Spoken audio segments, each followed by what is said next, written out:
Alright, so the date is December 13th, Sunday.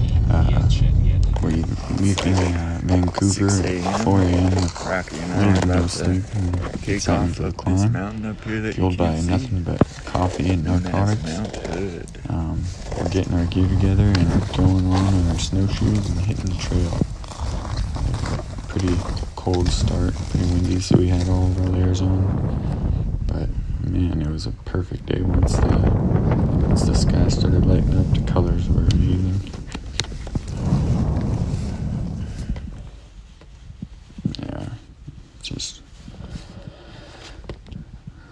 the clouds just covered the whole valley. Nice little blanket. I think that was north towards Bachelor and Bend area looking. It was Rocky bringing up his snowboard. He was going to ride down, and I was just going to hike down. I don't have my board with me.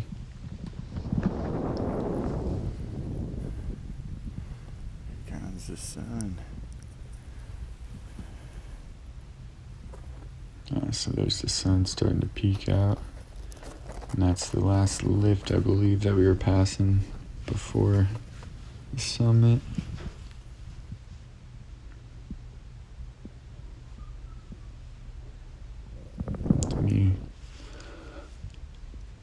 I'm not sure what I was doing. But yeah, it was some pretty deep powder. It had snowed the day before, and we were the ones breaking trail. There was literally no path to follow, so we kind of had to pick out which way we wanted to go.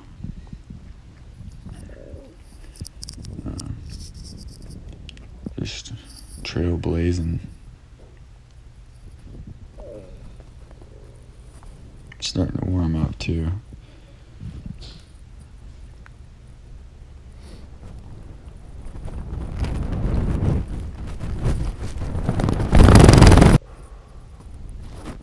I just couldn't stop turning around and looking at the vista. It was amazing. But also, I like to take my breaks. So this is where we're going up the spine. We just passed the hogs back. And at the hogs back, there's a bunch of natural geysers that emit like heat and steam.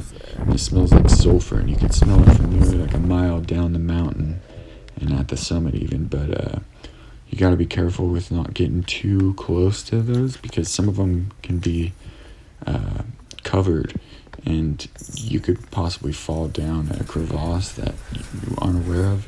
And that had just happened previous week or 2 weeks before we had hiked, so we were pretty cautious of it. Just everything's covered in ice. So we blazed our trail. Went up the spine. We figured that was the safest route. And so we'd just gotten up that spine, and we're passing up what's called the Pearly Gates, I believe. And so that's the route we're gonna take, is straight up there.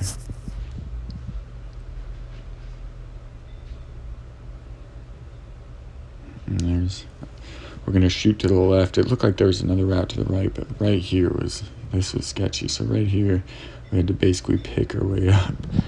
And my crampons, if you look close at that shot, my right foot crampon was coming off my toes, so it was sketchy. But we made it to the summit. And yeah, we were not wanting to go down the same way we came up, but we're very relieved to have made it. Doing a little panorama.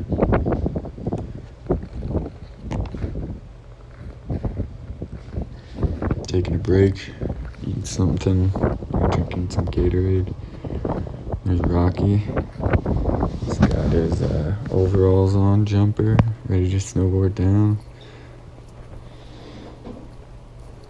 Shout out to Rocky's buddy that let me borrow the crampons and ice axe and trekking poles and everything. Appreciate it, man. This is my first winter summit. I've been up there once before in the summer with a friend of mine, and it was a lot different. It was a lot easier to manage, at least you knew which way to go. There was an obvious route. And whereas when everything's covered in snow and fresh powder, I wasn't really sure. So coming down, I just got a head start because Rocky was going to be snowboarding down, so I just started cruising, and we were slightly worried about avalanche, so we wanted to space out pretty well as well. So going down this part, we were lucky to have 2 ice axes. We basically had to plunge them in with each step and walk down backwards until I just got a head start because Rocky was going to be snowboarding down, so I just started cruising, and we were slightly worried about avalanche, so we wanted to space out pretty well as well. That's the route we came up, and so we came down from around this end, which was much easier to go up as well as come down. So we learned something today. Highly recommended. We're almost down. There's an ice wall and pearly gates again. Okay, so I That's just an started impressive cruising, dog you have there. and yeah, it was good times. Thank you, Rocky.